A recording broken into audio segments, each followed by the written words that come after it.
What's up, guys? Welcome to our podcast, Slightly Informed. It's a podcast with John and Nick. First off, we're going to kick it off by sending our condolences to the Bryant family. Kobe Bryant, his daughter, and 7 other people died today in a helicopter accident. We'd just like to send our condolences. Yeah, that's a horrific way to go. It really is. And he was only 41. His daughter's 13. That's just fucking brutal, man. Definitely. Shout out to the GOAT. Yeah, shout out Live to on forever. Yeah, one of the GOATs. All right, so we're going to pass this over to John. He's going to kick us off. In less depressing news. Exactly. Finally, this is a non-depressing topic for once. Yeah. Let's dive right into it. I think the first segment we're going to do today is basically about polling. Where, right as this is recorded, we're 8 days out from Iowa, a week and a day. When you hear it, might be 6 days or whatever. But as it stands right now, it's still the Bernie Biden show in the lead to take it. Warren's taken a steep decline. She's averaging right around 13% now, which is right on the edge of viability. So if she doesn't hit 15%, the people who want to caucus for Elizabeth Warren have to caucus for someone else. So she's right on the edge of viability right there.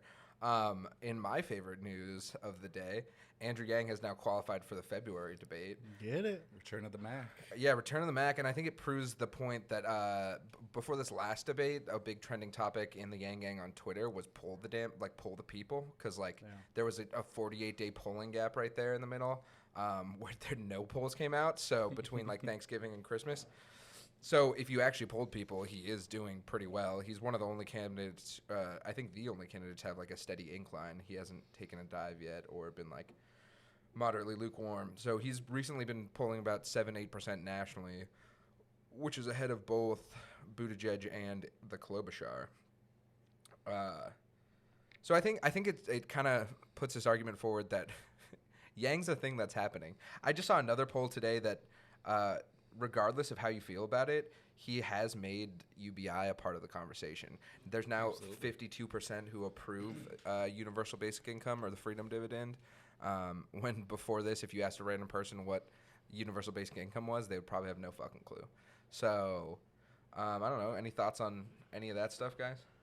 I mean, it's always great to mainstream an idea that has worked in other countries that we are just no one's tested it. Yeah, it's untested. Well, I mean, it's been tested. It's been tested. It's not implemented. No, anywhere. exactly. Yeah, we have a community test that happened for I think 2.5 years in a part of a province in Canada. Yeah, and then a right-wing government kind of took back over power of that session, and then they just absolutely kneecapped it. Alaska's oil dividend is It's a microcosm, in a way, yeah. It's a sort of dividend that the government gives you.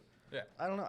I'm very thrilled that this is being talked about and brought forward. Yeah. I mean, I think it's a wonderful idea, and I think it will solve a lot of the fastest way to end poverty is give people fucking money. Oh, yeah. That's the hard truth of the thing is we could try to back end this deal as many times as we want, but and that's the way to solve poverty is give people enough money that they aren't in poverty. Wait, you mean a tax write-off for one time a year that gets people $1,100 back is not the solution? Also, if I can hit it real quick, because this was before we started this podcast, but in one of the debates, Liz Warren was like, look, I'm trying to give people an extra $250 in their Social Security. It's like, Warren, there's a dude on stage who's trying to give everyone $1,000 every month till you die. $250 once you retire, that sucks, man. That's nothing compared to it. And wasn't it Kamala's was the tax write-off twice a year, I think, something like that, once a year. The family tax. I forget what she called it. Yeah. And I think Pete Buttigieg had his forgiving student loans if you start a business in a low-income area that survives for 5 years, which the percentage rate of that is 0.008%. So he's basically, I'm going to create this program that helps the lottery, no one. we will forgive your student exactly. loan debt. It's hard to start a business before you have money, dude. I forgot what I was going to say next. So let's just dive into my favorite poll about which people are willing to switch towards another nominee. So it's from Emerson Polling, which is not an accepted poll for the debates, even though 538 calls them an A- polling company. So they're fucking involved. It's will you vote for the Democratic nominee even if it is not your candidate? So the highlights from this one is the people who are willing to switch over are Biden supporters, Warren supporters, Buttigieg supporters, and for some reason Bloomberg's on here. So Biden has 87% of people willing to switch if he's not the nominee. Warren is the highest with 90%. And Buttigieg comes in third place with 86%. It's almost like we've been right this entire time. Yeah. Does that surprise anyone at this table? No. Like, yeah. I mean, it's like that's the argument we've had. Is this totally validates the Bernie talking points that everyone got triggered over? It was like, hey, these are high propensity voters. Yeah. If you're voting for Warren, not even from Bernie's campaign either. It was from random some random staffer. Yeah. But he was right. He was right. He was like, oh yeah, look, nailed it. Warren supporters, no matter what.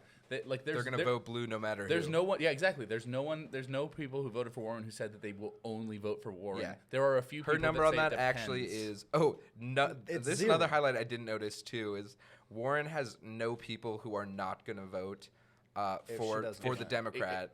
And then she has 10% that say depend on the nominee. Exactly. So she has 90% who are just like, sure, fuck it, whoever's blue. Who and comes running in for next president. after that? Biden? What did he have? 5%? So the two with no people who just say no is Warren and Buttigieg, like which is yeah, kind of funny because like they're just bandwagoning on that party.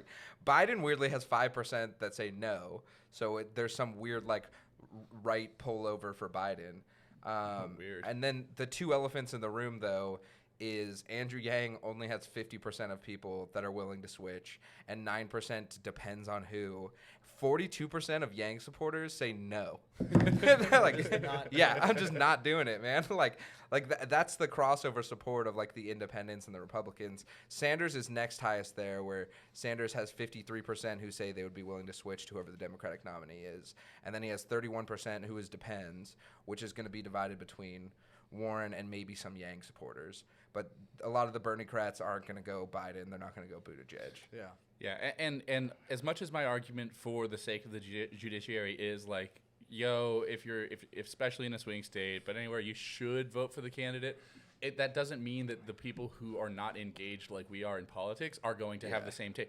They are upset. They're not. They're either going to vote for Trump again just because of how upset they are, or they're just going to stay home. It reminds me of more like likely. SpongeBob thing of like, how many times do we have to teach you this lesson, old man? When's the DNC going to learn that like if you don't support if you don't put some weight behind the people like, you're not going to win. If you don't offer them something, they're not going to show up for you. Hey, buddy, $1,000 a month. Yeah, right. And they just think that everyone is as disgusted by Trump as they are, but they're not. They're equally disgusted your average with everyday them. people also don't give two fucks. They're not paying attention to the news cycle. Yeah, they've tuned out. They don't see what happens. They don't care what happens. They've tuned way out. And also, it's the argument of national versus local. Local politics actually kind of matter. Yep. National, you get some random crook in there every year, and this one's a little more racist and bigoted, but it's the same crooked shit that's been going on for this whole time. Very, very little economic difference between the Bush, Obama, and Trump presidencies. Which is what people actually care about. Which is why Yang and Sanders both have a lot of supporters who are like, "Fuck you, no." Yeah. Because one is $1,000 a month, free and clear, and the others don't worry about medicine ever again. Yeah, it's like we're drowning. I don't care that I you're. don't care. I don't care you have a good record on feminism or you have a good record on this. Right. We're drowning. The key argument from Yang that I love is get the boot off people's throats. Yep, yeah, exactly. It's Yep. like people are worried about paying rent. They're not worried about what dumb shit Trump said this week because it's the same dumb shit he said last week and the week before. Yep. None of this is new. In one ear, out the other. There's bigger problems. Yeah, it's like if Trump proves he's Trump for the 500th time, am I supposed to care? Yeah. No. Yeah. I'm bored. This sucks. I'm fucking hungry. Yep. Yeah, so that's. I do like Yang's crew that 42% just said no. 42. That's That is fucking that's a insane. baller The next ass highest number. is Yeah, the next 16? highest is 16, and together, Sanders and Yang's are each Yang's is a 50-50 if he doesn't win, and Sanders is 47-53 that they'll switch over. Yep. So they're really close, but they're the crew who's like, put my guy in, or I'm probably not down. Yep. So I thought that poll was pretty fucking sweet. More evidence of your idea of a coalition campaign as well. Yeah, straight up. If even if he's not vice president, if he drops out of the race from non-viability from early states, if Sanders says, he will be put in charge of an exploratory committee to do an absolutely viable trial run for UBI in the country. Large scale. Large scale trial run. Even if it's just the first year of his campaign, you can try it in 5 states or something like that. And if it's viable, then just expand it. And like we said before, he did a lot of that 43%. Oh, yeah. absolutely. Oh, yeah. Like Massively. me and Nick have talked about this a bunch, but like Sanders has been somewhat positive on UBI until like 2 years ago. So if he switched back, like the Yangers would come along. And it was just I think it's definitely his like campaign staffers and people who have told him like, you're already going to be attacked for these and for the socialism and exactly for these shit. things that Warren's getting attacked on. Like as soon as Warren expanded from her universal childcare and universal healthcare to like one other thing, she then walked back universal healthcare and said, well, I need to implement this in this way, and then in the third get surrounded by dumb people who think they know what's going on. And I think he definitely has a long-term goal of making that a viable alternative to the way that we handle things. But I do agree with you. I think if he brought it to the forefront in a general election sense. I also think cash is really hard to demonize. Yeah. Versus like if you say healthcare, like some people don't trust the government to do things like that like whether or not we think they do a good job. There's a question of like there is a large portion of the population that's like I don't want the government touching shit. They always fuck things up. But it's hard to be like cash they're gonna fuck up giving you $1,000 cash. Like if they're like whatever the hell you want to do. Yeah. It's also the limitation of the English language. Like the government can mean anything to anyone. Oh yeah. Totally. Government can mean any like the fact that that's why it's a loaded term. You apply whatever you want to apply to that exactly term. Whatever your predetermined bias is, you're going to apply to that. And people don't think of like private corporations as taxing you. Yeah. But what are your premiums? Yeah. What are your deductibles? All these things. It's the same thing. Like Well, that's why I like that when Sanders admitted like the argument they should have been making the whole time, and he finally started doing it was like, sure, technically taxes go up, but if I say I'm going to tax you $100 and you're going to save 300, are you pissed about that? Do some math. Yeah, like exactly. Like math gang. That was the argument that they should have been making the whole time is like taxes aren't bad if they're actually used for things that benefit you. Taxes are bad when we spend it on dumb shit we don't need to. Yeah, and a private tax is still a tax. Yeah, exactly. Yeah, that's the argument, and I think they wrongly thought that would be too complex of an argument to make, but it's really simple. It's net if I save you $200, I saved you $200, man. He went up after the debate, and you can say that that's from him looking better from the Warren drama than Warren, but I honestly think it was a more coherent delivery of his message. I agree with that. Yeah. I mean, I think the Warren shit did help him. Yeah. I'll say, another thing. Better, we'll just hit real quick. I think we'll hit it in the second part of the podcast, but Hillary Clinton coming out against Bernie Sanders is the best thing that could have ever happened to Bernie Sanders. Free polling bump. Yeah. It bumped Tulsi, like 4 points when she got attacked? Oh, my gosh. She literally went from being polling between 1% and 2% to being a viable candidate. Like 5-6%. Yeah, it's insane. So, I mean, I think that's like the meat and potatoes of what we want in polling. Andrew Yang has now qualified for the February debate. He's at 7 out of 4 polls, which means you fucking poll people, you get some results. He's gaining momentum. He's gaining steam. Hopefully, people. Like his people say, like peak at the right time. I don't know. I don't think they're. I don't know. I mean, part of me is just like hopeful, because I like this guy. I hope he wins. So I think the polling's wrong, but I think some of that might just be my own bias. So I'm hoping he is. I think a little bit of it is just talking to you because I'm kind of in the same boat. But I don't know. I think. But also, you think about it, dude. The dude's on like a 17-day bus tour in Iowa, while all the other people, save Biden and Buttigieg, are in Washington D.C. because they're senators and they have to be for impeachment. So he's one of the only people making like a final push, a final case for his campaign in Iowa. So I'm hoping. Best case scenario, I think, is 3rd. I don't think he overtakes Biden or Bernie. But if Yang comes in 3rd or 4th, that's a hell of an argument. That like you guys fucking ignored this dude for 2 years, called him John Yang, and slapped up some random picture of an Asian, that stock photo on CNBC. You've been ignoring this dude this whole time, and he got 4th place in Iowa. Fuck you, cats. And that's where they fucked up. Because I mean, you're looking at these other candidates, please clap. You know? And then you look at Andrew Yang. That's Jeb, dude. Fucking, I know. He's Come fucking on. crowd surfing. He's having a grand old time. Fucking blast. And he's just so personable. People love him. And that was most definitely one of the biggest things that why people loved Obama. Why it seemed like he was having fun. I still remember the Obama picture where like and he's very personal. One of the staffers steps on a scale and Obama's behind him putting his foot on it, so he weighs like a shit ton more. Like it's just like fun little things like that, Like it keeps It keeps people thinking that like it's not all like It's garbage not, bullshit. It's like, not all. It is business, but it's you can have fun doing it, and that says something. One more thing I want to get at with polling here is just the way that the press has handled this. Now, in aggregate averages on every poll, there's been 6 polls released in New Hampshire in the last 6 days, and they have Sanders leading by an average of 9. Some he's leading as high as 12. But if you looked and you Googled it, the 2 first names that they come up when you click on NBC News, they list Buttigieg, Sanders top the field. Yeah. Buttigieg is at 18%. He's third place in every poll that they've looked at. He's third place. But he's the next person there, and they There's put him this weird first picture media on the narrative page. of like trying Pete's to make still in it. trying to make Pete and Amy happen. And it's like we don't want those guys. I think Clearly, it's polling. This is the. All right, American let's make people some speaking. predictions. We're 7 days from Iowa. What are we thinking?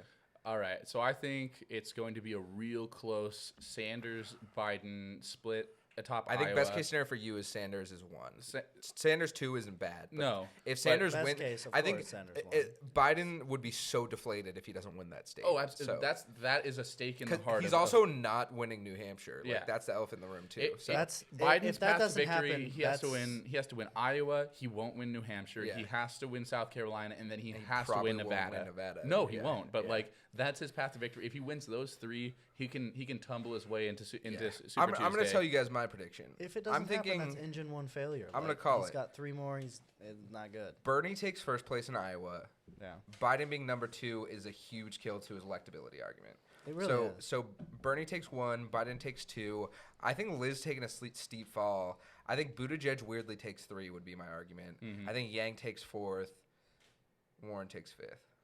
Yeah, I the way that this shakes out in the Yeah. 3, 4, 5 slot is going to be It's very gonna be make or interesting. break for a lot of those Because people. Yeah. I think Buttigieg or Warren have to be third or they're Have to done. be third or they're done. Yang getting 4th. Yang doesn't care. From- Yang said from he's being- sticking through Super Tuesday either way. Yeah. What's he going to do? He's going to go back to running his nonprofit? He doesn't care. Well, no, exactly. But I mean, even like just for momentum's sake, Yang taking 4th. You said this like months ago. You said Yang taking 4th is a huge advocacy for someone who's never been a politician. Yeah. Versus someone like Biden, Who's Warren, been a lifelong politician. Yeah, exactly. I would Not I would taking 1. I would bet that Yang takes top 4 in New Hampshire because New Hampshire is more of a fuck you state. They really are. Yeah, they really like doing the. Them in West Virginia are always very interesting primary states. Yeah, right. They don't they Didn't like they go to doing what Howard Dean or established something doesn't. like that What in is- the I don't remember that 2004 one, election? but- It was hilarious. A little off topic. What is Trump's approval rating in New Hampshire? I have no idea. Let's see if we can get a quick. I Google thought Doc. it. If I remember, I bet it's correctly, relatively low. No, you know, I think it surprised me when if I'm remembering correctly, it surprised me. Trump approval rating. Because I don't know. This is. I think But you're right. for New the primary Hampshire is two- a fuck you primary state. No, two, they it really doesn't are. matter as much. Like that'll matter Yeah. general, but primary. Just a thought. I mean, I Yeah. don't want to take it. I mean, fucking Tulsi Gabbard's pulling like 8% there, Yeah. and she's got nothing going nationally. Negative 19 net approval from since when? All right, well, googling on a podcast is kind of shitty, so let's not.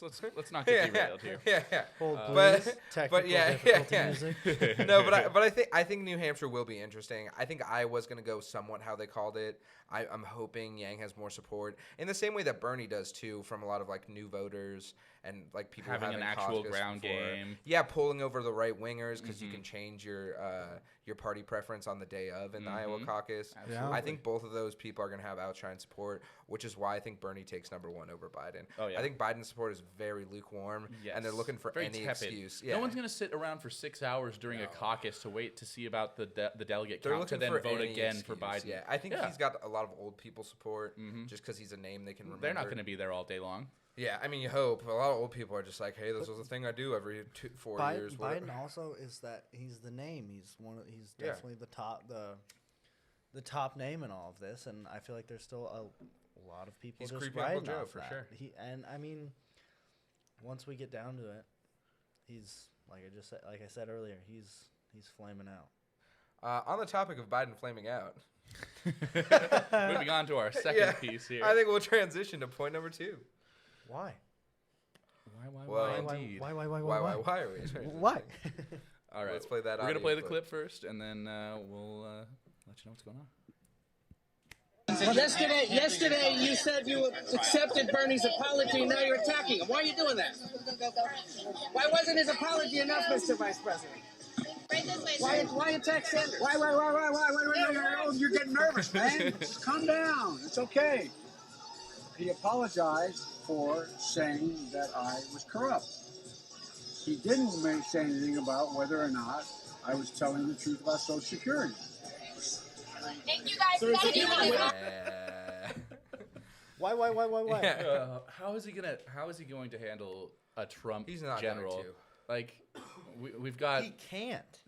There's no way. Like, The one thing you can give Biden is he's a family man, and he hates when his family gets attacked, and that's the first thing Trump's going to do. Oh, yeah. That's the first why thing. don't you go tell your son to Yeah. stop sucking dick Hunter's for a crack? little Yeah, exactly. Yeah, he's not going to be able to handle the family attacks that No. Trump's going to bring. Fucking against Hillary Clinton, they brought Bill Clinton's sexual accusers to the debate.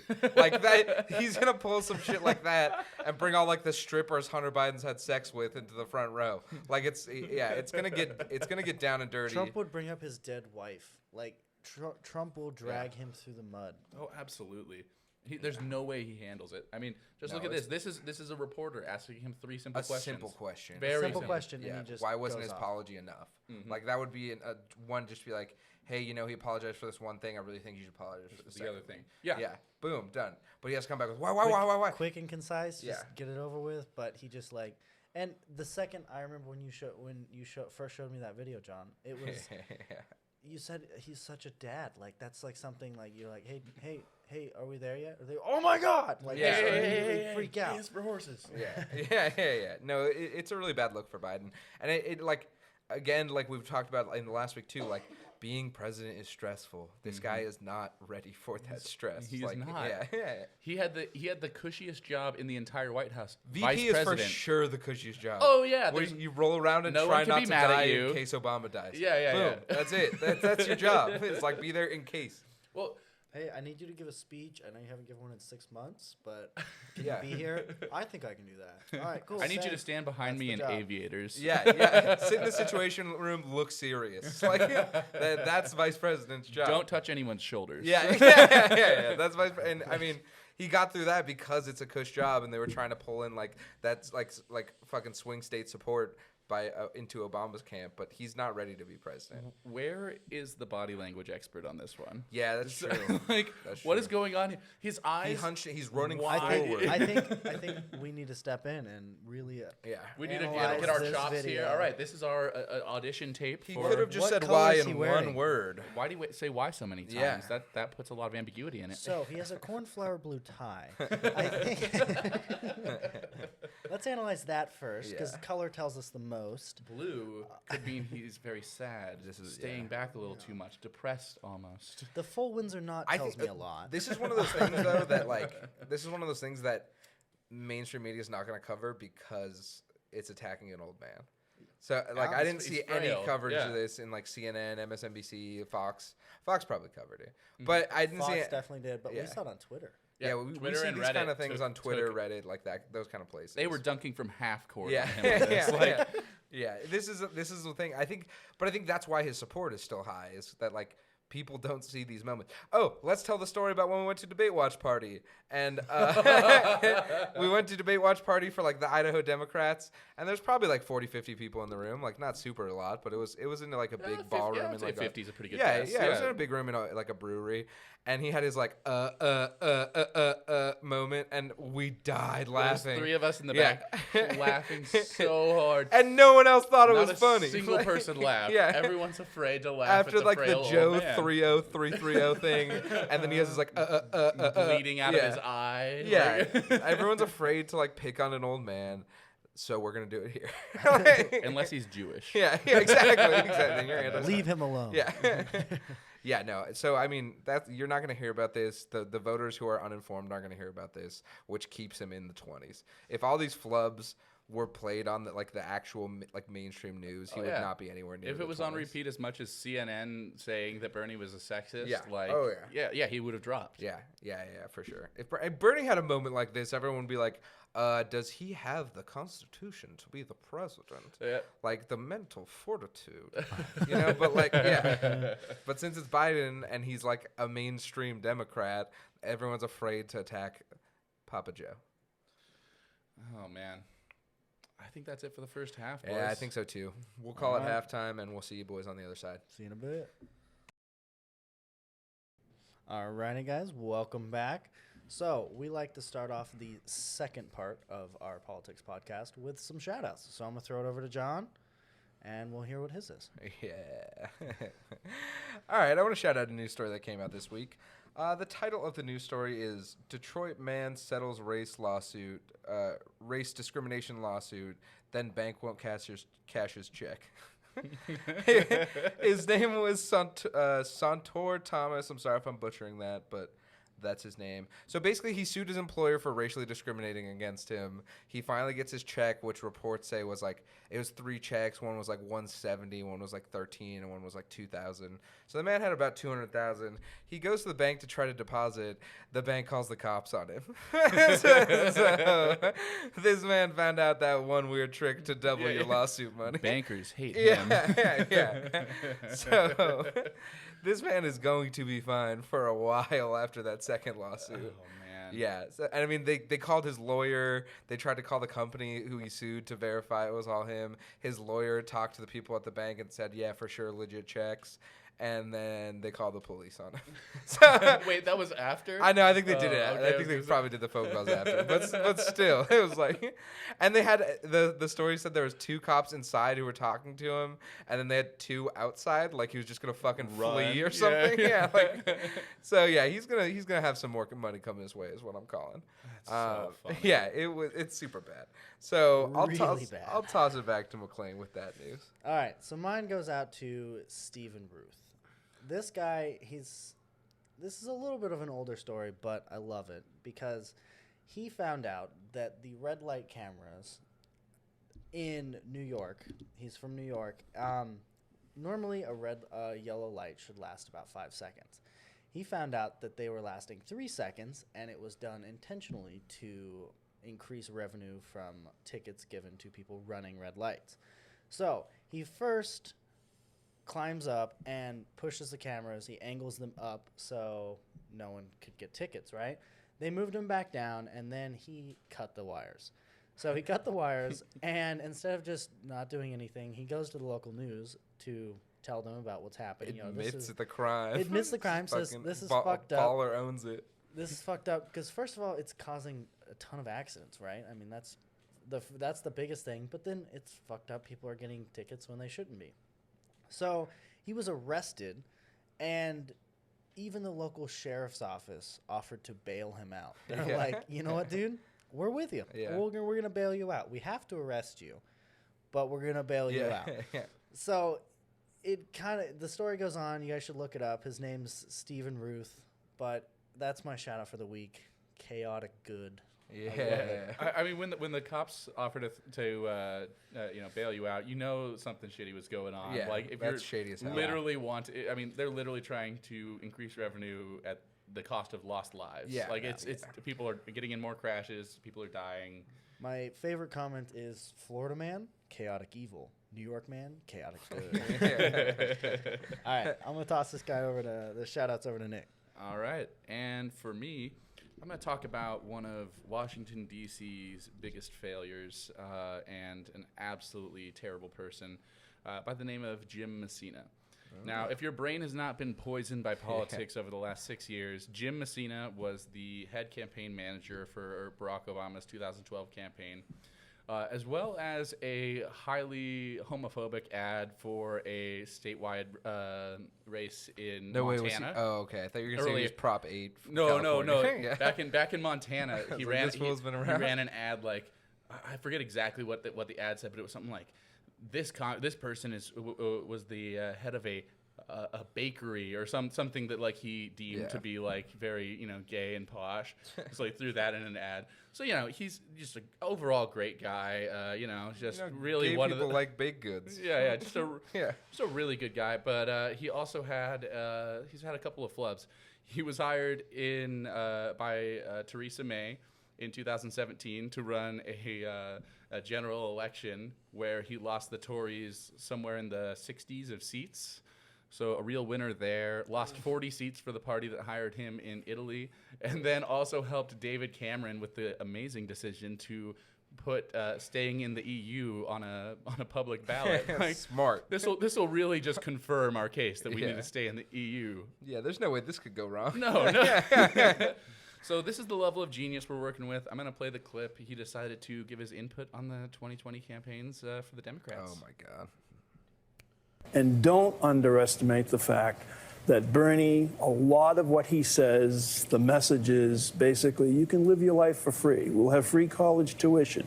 We'll have free this. We'll forgive your student debts. It's a powerful message. It is, but in the general election, it's a message that I think is going to get him killed. Yeah. I mean, I think he's the worst candidate in a general election for exactly that reason. Do you think Bernie's the worst candidate? Oh, I don't think there's a question about it. I think it's very clear to me that with these swing voters that I care about, the Trump-Obama voters in the Midwestern states, Bernie Sanders is not the candidate we need to beat Donald Trump in November. Wow. Wow, that's the worst hot take I've heard in a minute. Hot minute. So Just to stress the worst, too? Like, how do you, with someone like Oh Mike my Bloomberg God. in the race, with someone like You Buttigieg say who's never won. Bernie's the worst. Yeah. No doubt. By far the worst. How does that? What? yeah. If MSNBC is going, really? Yeah. Bernie's the worst? Like, Yeah. you definitely said something. Also, yeah, he fucking doesn't want stupid. you to go to lifelong debt and go bankrupt for college or medicine. Radical. Oh my Fucking gosh. insane, man. How dare we Yeah. catch up to the rest of That the means developed free world? shit forever. Like, no, it doesn't, man. Like, it really doesn't. He wants to make sure people can afford a place to live.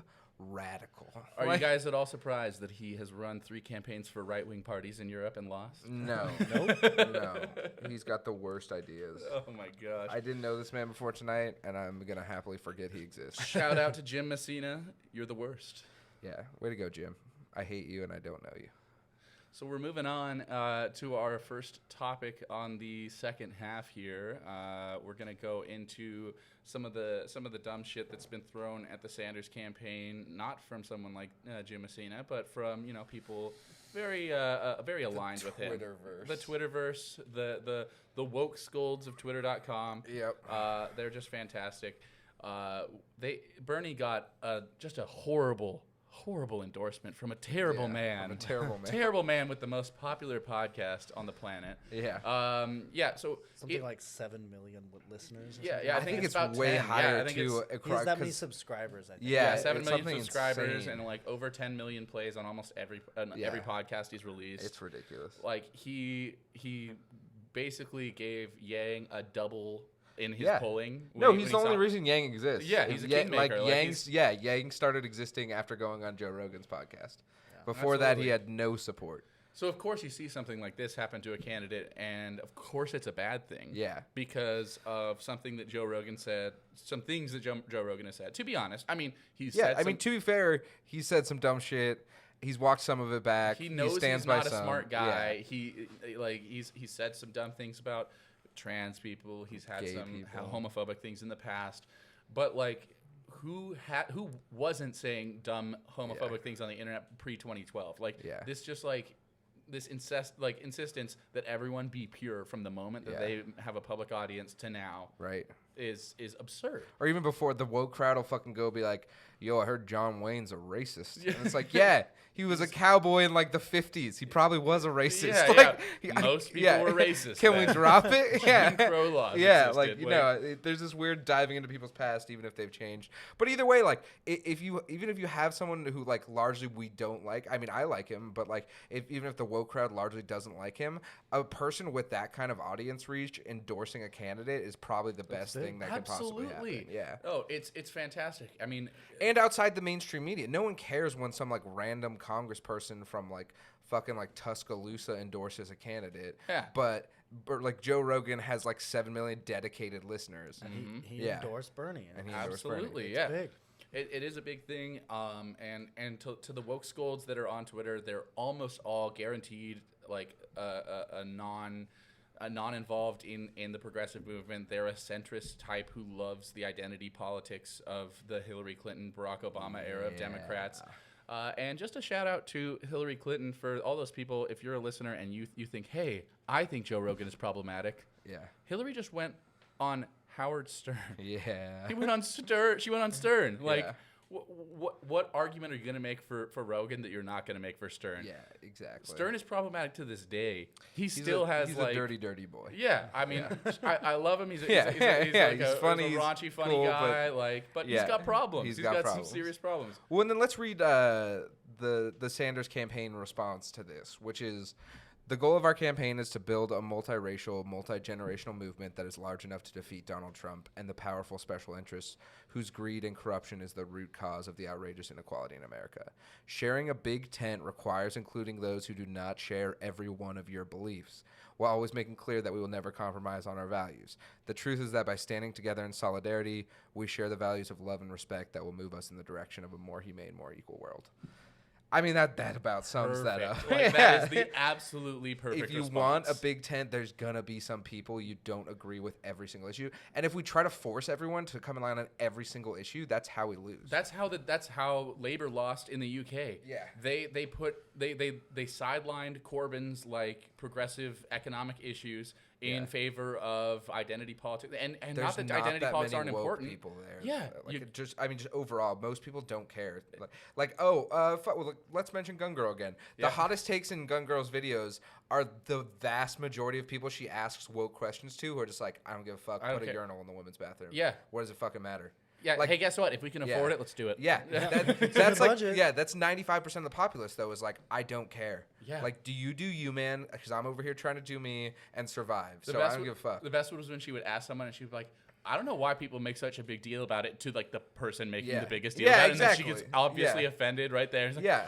Well, what do you think is look going at the on? science. Don't you think that men with having periods, they should see a doctor? Don't you think that's something's going wrong with their Yeah, if penis? a guy has a period, It's that's like, not my problem. not Don't my give problem. a fuck. Yeah, I really don't care. That's like That's the best take. Yeah, It's yeah. so good. And that's the vast majority of people's take. So if we try to like limit it to only people who care about all these issues that don't affect their life, you're not going to expand the party. We saw and we it need to happen. expand the party to win. Absolutely. So yeah, I mean they're the worst crew to get involved with. Absolutely. I have a tweet here, response to the Joe Rogan endorsement here from someone at Shannon R. Watts. She is the founder of someone called Moms Demand, a grassroots. Is it Moms Demand Action? Yeah, it's the Moms Demand, the gun Yeah, the gun regulation. ones, Yeah.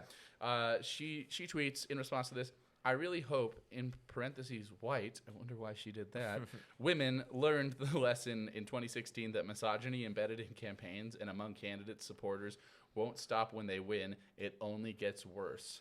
Yeah. So Bernie winning because of an endorsement by Joe Rogan means that the things that Joe Rogan has said in his past Also, become yeah. like law. Like, Also, Trump's like presidency and campaign weren't sexist because the crowds were.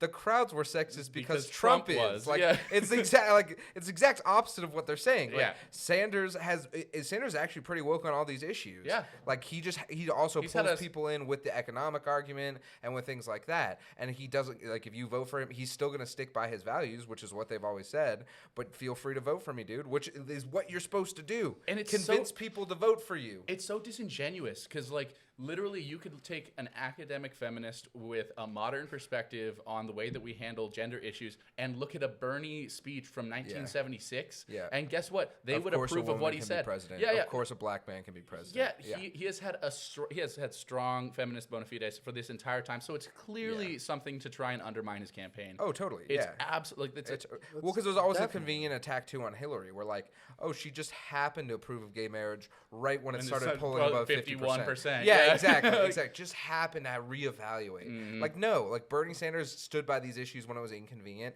and he'll stand by them if they're inconvenient in the future. But They that's were it. Very Yeah. unpopular. He was there fighting for him. And a nice easy segue into the next topic, which Yeah. is the free boost that Hillary gave Bernie.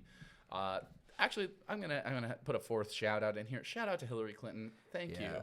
No, let me say that I think she just wants to stay relevant. I think it she's had in the cycle. I think it had nothing to do with Bernie. I think she still holds a grudge. But yeah, she's coming out with some like documentary series on Hulu. No one gives a fuck about Hillary. No one thought about Hillary. And then the documentary series is about her campaign. It was shot when she was running for president. Yeah, exactly. Yeah. Well, and I think her life and shit like that. But I think the easiest way to get in the news was attack Bernie.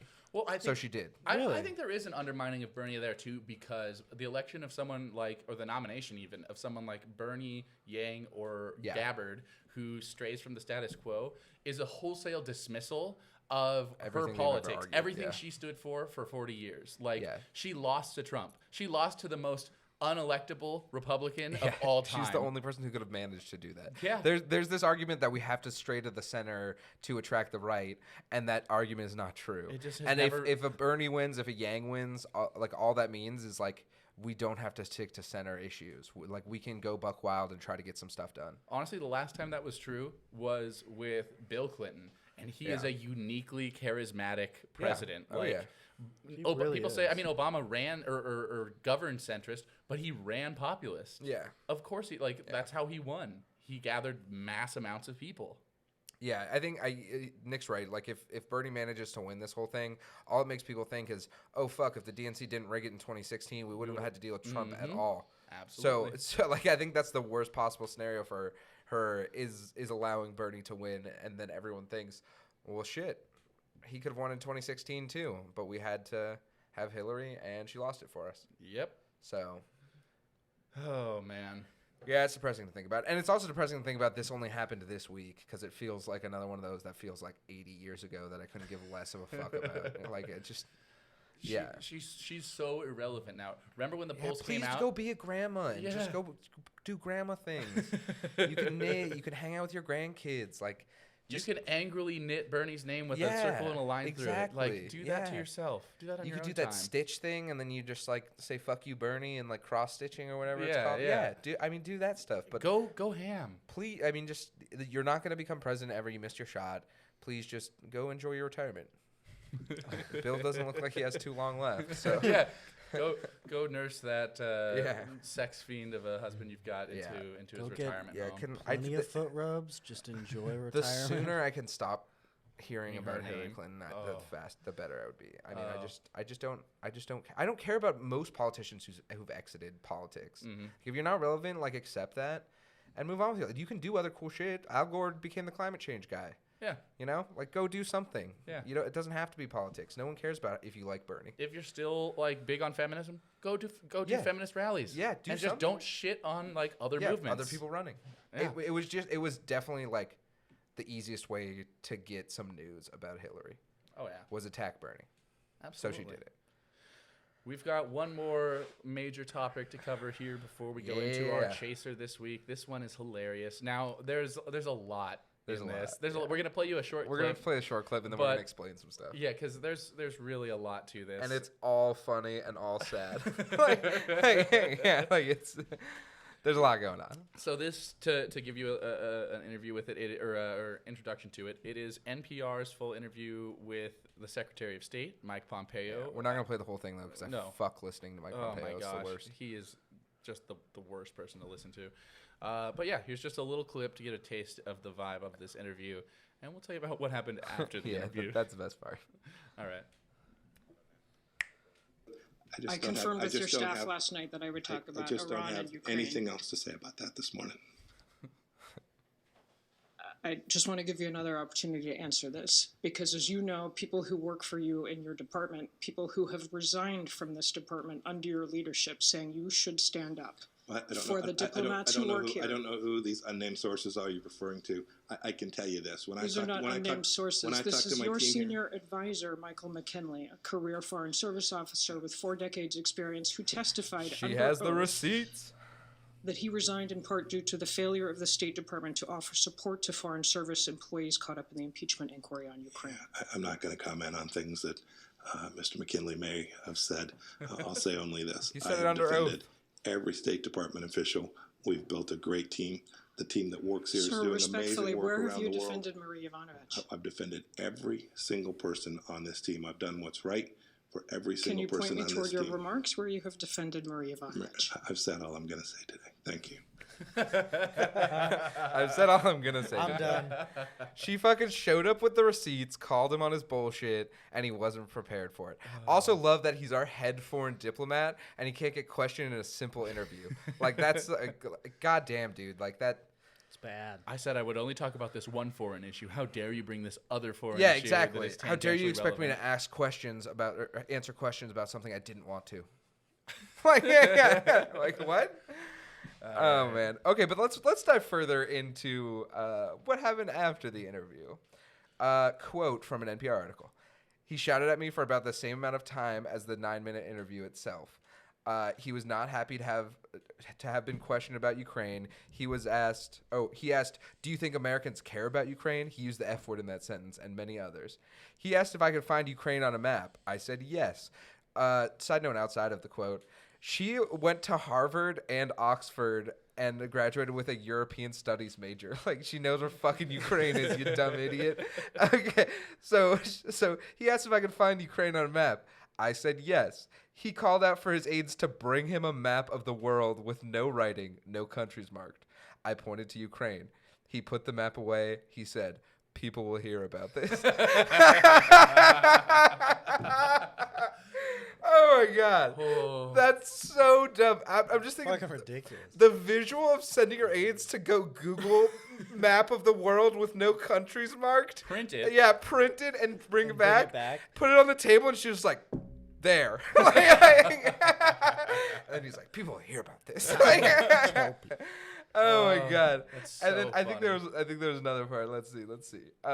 Okay, this one I won't direct read, but he doesn't deny that he did any of this. He says that she's a liar because they never said they were going to talk about Ukraine, and that she lied that the second part would be off the record. And then, yeah, so he doesn't say, "No, I didn't yell at her and bring out a map of Ukraine to have her point out the country to me." She just wasn't supposed to. Yeah, write she just about wasn't it. supposed to tell you about it. Like, and then the best, like, what's her name? Mary something Kelly. Something, I don't know. We should really look up her name. Her name is what is it? Mary Louise Kelly. Yes, you nailed it. Yeah, Mary Louise Kelly seems fucking tight as hell. And then, yeah, Based Mary Kelly. yeah, fucking based Mary Kelly. But yeah, like, Pompeo doesn't deny it. He just tried to call her a liar. And then he also said it is worth noting that Bangladesh is not Ukraine. Bangladesh is next to India. No one's going to point to India when you're talking about Ukraine. Everyone knows it's at least Eastern European. I probably couldn't point it out on a map. I could point to the general region it is because it's somewhere right next to Russia. Definitely wouldn't be pointing at Bangladesh. Yeah. It's And I'm not not a Cuba. Harvard-educated, Oxford-educated European studies major. Like, one side of this story sounds like it happened, and it's not Pompeo's side. Like, yeah. Oh man, that was some fucking tight shit. And then today, Nick was joking, like, I bet they're gonna cut the funding for NPR after this. And I was like, no fucking way. I think they said they were gonna do that. And so Trump had not seen the Yeah, story at he all. did not know about had the not seen the story. story, Just said that out loud. Oh my god. Sean says, "Thank you for reminding me. I think that did happen already." And it did. I've got it right. Trump has already threatened to cut the funding. I've got one of the tweets right here from the wonderful Mark Levin. You I guys think it's should Levin. He's the worst. Levin. He's got one of those shows on Fox that looks like it was produced in the 80s. Yeah. Like, you ever know in the Fox? time Yeah, capsule of yeah, Fox? yeah. Yeah. Some of the Fox shows are just like, dude, what, did you hire like an 8th grader to produce this, or like what's the deal? They got the free trial of their camera software. But yeah, that's who Mark Levin is. He's the worst. He tweets, "Why does NPR still exist? We have thousands of radio stations in the U.S. plus satellite radio podcasts. Yeah, Why are owned we by paying? like 3 companies. Why are we paying for this big government Democrat Party propaganda operation?" And Donald Trump quote tweets it with, "A very good question." Yeah. So, fucking Trump was not happy that they attacked his attack dog, Mike Pompeo. It's just sad all around, man. It's so funny though. It's it is so funny. So funny. It's so funny because you couldn't write this down. Like, No. no one. Like, it's worse than what you could have ever written. Like, I mean, the Simpsons writers got that Trump would be president somehow. Right. They could never. They could never have done this. Yeah. Like, you'd be laughed out of a writing room, even in a comedy series. Yeah. about Oh, this. totally. Yeah, they would just be like, this is too ridiculous. I think Veep has come out and said, like, we couldn't come up with more shit than this. It would have never gotten through because it would have sounded like you jumped the shark. To fucking the Secretary of State print a map and force you to point to a country because he thinks you can't, like, and then you get fucking called on your bullshit because you're smarter than him. Like, that's some ridiculous shit. You also know they probably had to wait 5 to 10 minutes for that map to be printed. So they're just sitting there like, thinking about what awkwardly in happened the when room. it happened. well, she said she said that he yelled at her for like 9 minutes. Yeah, 9 to 10 minutes. Like that's so bad. I don't want him to be Secretary of State. Also to fucking be like, I've defended everyone. And she's like, you didn't. And he's like, I did. And she's like, point me to the place. And he was like, I'm done. I didn't expect you to call my bluff. Yeah, exactly. How dare you? You're just supposed to listen to my response and report it, not question me on any of this. Oh, NPR doubled down too. NPR said they believe the reporter. She's super trustworthy and known for being a cool fucking chick, and that they're not going to back down on this because Pompeo is totally in the wrong and a bitch-ass punk. That's a quote. Exact quote. That's an exact quote You from can quote NPR. us. Yeah. Yeah, no, I mean, the Chad Mary Louise Kelly versus the Yeah. Virgin Yeah. Mike Pompeo. yeah, he just Who looks, will you believe? You look it's so believable, her story, and it's not believable at all his story. No. That she fucking pointed, like, Harvard educated in European studies and pointed to, what was it? Bhutan, what? Yeah, Bangladesh. Bangladesh. To the something east like of that. Yeah. to the east of India. Yeah, so I believe Mary Louise Kelly and Pompeo can suck on my nuts. 'Cause Shout out Mike Pompeo. yeah, if you want to come Fly to to Idaho, Boise. suck on my nuts. Either fight us or suck on John's nuts. Exactly. Or shut the fuck up. Yeah, no, I mean, yeah, he's a fucking dirty ass liar, and that he can't handle an interview, but he's supposed to negotiate with like fucking Iran and North Korea as our Secretary of State, but he can't have a mean question asked to him by an NPR reporter. Like, this guy should not be anywhere near a high office. Just a little fun fact. I Googled it, and it's almost 6,000 kilometers away. Yeah. It's also right next to India. Everyone knows this is Eastern Europe. Yeah. Like, you wouldn't point to that. An 8th grader wouldn't point to that. There was a big story about Ukraine trying to enter the EU. Yeah. Like, yeah. why would they it's be... a well-known fact that they're like a former Soviet state. So you think Yeah. that someone who studied European history wouldn't know that a country trying to enter the EU would not be to the right of India? Oh man, that was just I don't know what to say on this. It's like we're living in the weirdest alternate universe that we possibly could have. Like, even I don't know if it was an Onion article or another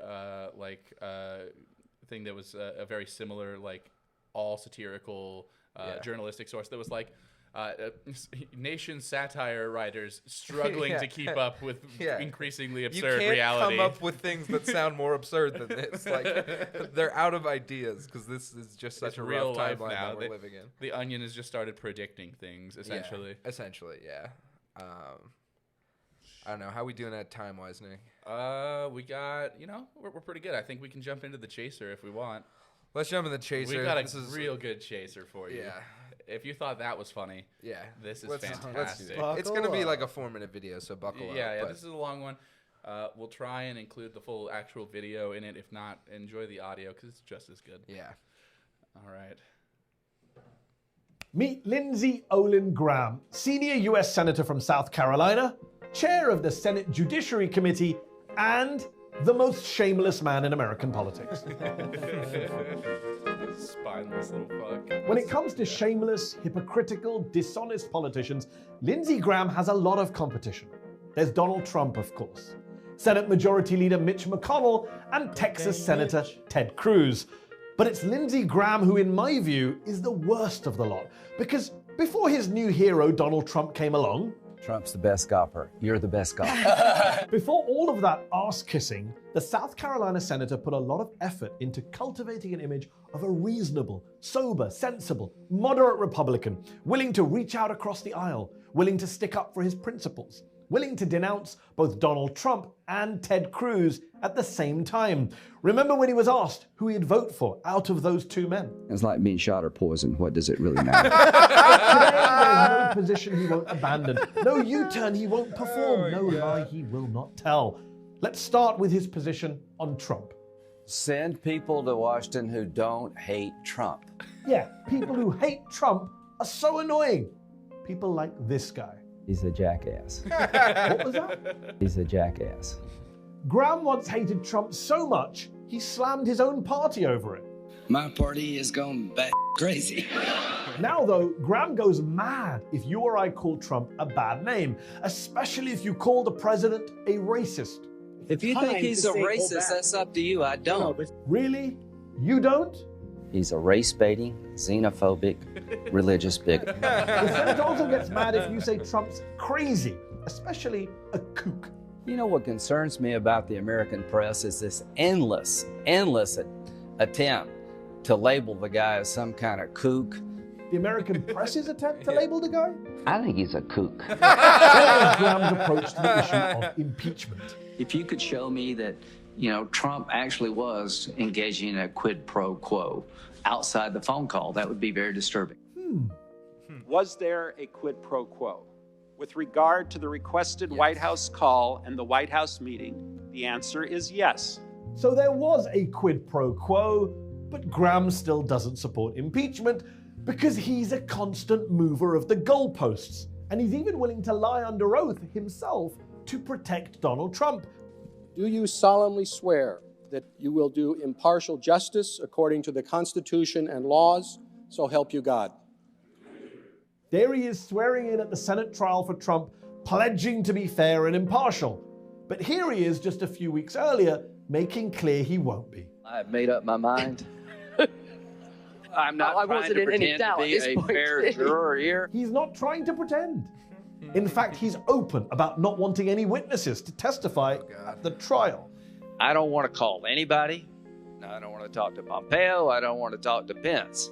Even though he took a very different position in 1999 during the impeachment of one William Jefferson Clinton. In every trial that there has ever been in the Senate regarding impeachment, witnesses were called. You're basically changing impeachment. Graham back then was a Republican member of the House, and in fact one of the House impeachment managers. And the way he's handled Trump's impeachment compared to Clinton's is perhaps the most egregious example of his shamelessness. Here he is, for example, telling Axios what it will take for him to support impeachment and removal from office. More comes out that you could support impeachment. Sure. I mean, show me something that is a crime. Show me a crime. Asking a foreign Yet official here for he is help. telling the Senate in 1999 that impeachment isn't about breaking the law. You don't even have to be convicted of a crime to lose your job in this constitutional republic. Impeachment is about cleansing the office. You don't need a crime. Impeachment is about cleansing the office. You know, perhaps the office that needs cleansing most is the office of the senior senator from South Carolina, the oh-so-shameless Lindsey Graham. Oh, man. What was the guy's name who Shout made out that? Mehdi Hassan. Mehdi Hassan, shout out, man. And shout That was out to tight. The Intercept for publishing this for us. It is fantastic. Yeah, they should do one of those about every senator. Oh my Yeah. gosh, this would be great. Mitch McConnell talking about Mitch McConnell criticizes jurors. Mitch McConnell. Yeah. Yeah. Or the jury, like, or the not even jurors, the Supreme Court nominees. Yeah. He was seen on camera saying like, it's the or you know, just because it's on the oncoming of an election year does not mean the Democrats can hold hostage our Supreme Court Oh, interesting. vote. Oh, but wait. Yeah. We just don't think it's in the interest of the people that we do this 1 year before an election. Yeah. yeah. No, they should definitely do this every year. Also, Mitch McConnell. Oh, sorry. Actually, what's his face? Lindsey Graham.